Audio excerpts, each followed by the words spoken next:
Halo sahabat cerdas, pada video kita kali ini, kita akan belajar materi pengaruh kalor terhadap perubahan suhu dan wujud benda, muatan IPA kelas 5 SD, tema 7 subtema 2. Bagian yang pertama, kalor dan pengaruhnya. Masih ingatkah kalian apa itu kalor? Kalor atau panas merupakan suatu bentuk energi yang dapat diterima maupun dilepaskan oleh benda karena adanya perbedaan suhu atau temperatur. Kalor atau panas dapat berpindah dari benda bersuhu tinggi ke benda bersuhu rendah. Untuk mengetahui adanya kalor yang dimiliki oleh benda, dapat dilakukan dengan cara mengukur suhu benda tersebut. Jika suhu benda tinggi, kalor yang dikandung oleh benda juga besar. Sebaliknya, jika suhu benda rendah, kalor yang dikandung oleh benda juga kecil.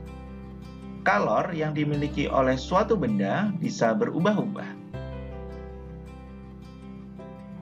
Bagian yang kedua, kalor dapat mengubah suhu benda.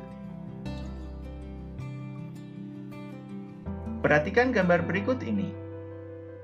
Apabila kita mencampur air panas dengan air dingin, maka akan menghasilkan air dengan suhu baru. Hal ini terjadi karena air bersuhu dingin akan mengalami kenaikan suhu karena menerima kalor dari air bersuhu panas. Sedangkan air bersuhu panas akan mengalami penurunan suhu karena melepaskan kalor ke air bersuhu dingin, sehingga akan menghasilkan air bersuhu hangat. Berikut adalah contoh kalor dapat mengubah suhu benda. Perhatikan gambar berikut ini. Saat memasak air, air yang semula bersuhu rendah atau air dingin akan mengalami perubahan suhu menjadi panas. Karena air bersuhu rendah atau air dingin menerima kalor dari api kompor dari proses pemanasan. Contoh berikutnya. Apa yang akan terjadi pada termometer ketika kita mengecek suhu? Saat kita mengecek suhu badan dengan termometer, air raksa di dalam termometer akan bergerak naik. Air raksa akan naik karena air raksa tersebut menerima kalor dari panas tubuh sehingga mengalami pemuaian.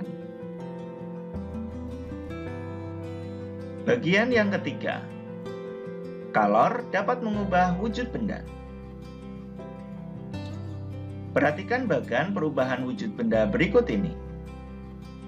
Bagan perubahan wujud benda berikut ini sudah kalian pelajari di tema 7 subtema 1 muatan pelajaran IPA di video sebelumnya.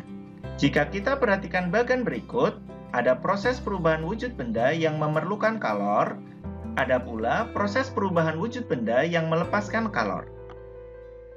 Berikut, proses yang memerlukan atau menerima kalor, yang pertama mencair, kedua menguap, dan yang ketiga menyublim. Sedangkan proses yang melepaskan kalor antara lain, yang pertama membeku, kedua mengembun, dan yang ketiga mengkristal. Bagian keempat, perubahan sifat benda. Sebuah benda bisa mengalami proses perubahan sifat. Perubahan ini bisa disebabkan oleh banyak faktor. Faktor tersebut meliputi proses pembakaran, penguapan, pemanasan, hingga disebabkan oleh karat. Tidak hanya benda padat, perubahan benda ini juga ditemukan pada benda gas maupun benda cair. Perubahan sifat benda terbagi menjadi dua. Yang pertama, perubahan sementara, yang kedua, perubahan tetap. Perubahan sementara merupakan perubahan benda yang dapat kembali ke wujud semula dan tidak menghasilkan zat baru. Contoh dari perubahan sementara adalah perubahan wujud benda. Contoh dari masing-masing perubahan wujud benda pada bagan berikut ini bisa kalian pelajari di video kita sebelumnya, yaitu di tema 7 subtema 1, muatan pelajaran IPA. Dalam proses perubahan sementara, benda hanya mengalami perubahan bentuk saja, sehingga bisa kembali ke bentuk awalnya. Dalam perkembangannya, perubahan sementara dikenal dengan istilah perubahan fisika. Contoh dari perubahan sementara antara lain, perubahan ini banyak ditemukan pada air. Saat air mengalami proses pemanasan, maka akan berubah bentuknya menjadi uap. Ketika suhunya turun, uap air akan kembali menjadi titik-titik air. Kemudian saat air dibekukan akan berubah bentuk menjadi es batu. Namun, saat es batu mengalami pemanasan akan berubah kembali menjadi air. Berikutnya, pembuatan dry ice atau es kering dengan menurunkan tekanan dan mendinginkan gas karbon dioksida menjadi berwujud padat. Namun, dry ice atau es kering yang berada di ruang terbuka akan mengalami kenaikan suhu dan berubah menjadi gas karbon dioksida kembali. Berikut adalah gambar dari dry ice atau es kering. Sedangkan kabut yang berwarna putih merupakan proses dari penyubliman, di mana dry ice tersebut mengalami proses menjadi gas karbon dioksida kembali. Perubahan tetap merupakan perubahan yang terjadi pada suatu benda dan saat mengalami perubahan ini tidak dapat kembali seperti semula. Perubahan tetap biasanya sebuah benda tidak hanya mengalami perubahan bentuk saja, namun mengalami perubahan zat penyusunnya. Hal ini menyebabkan benda berubah secara wujud, kelenturan, bau, maupun komponen penyusunnya. Perubahan tetap atau permanen disebut pula perubahan kimia. Contoh dari perubahan tetap antara lain, 1. Kayu kering yang dibakar dengan api akan menjadi arang, sedangkan arang tidak akan bisa kembali lagi menjadi kayu kering.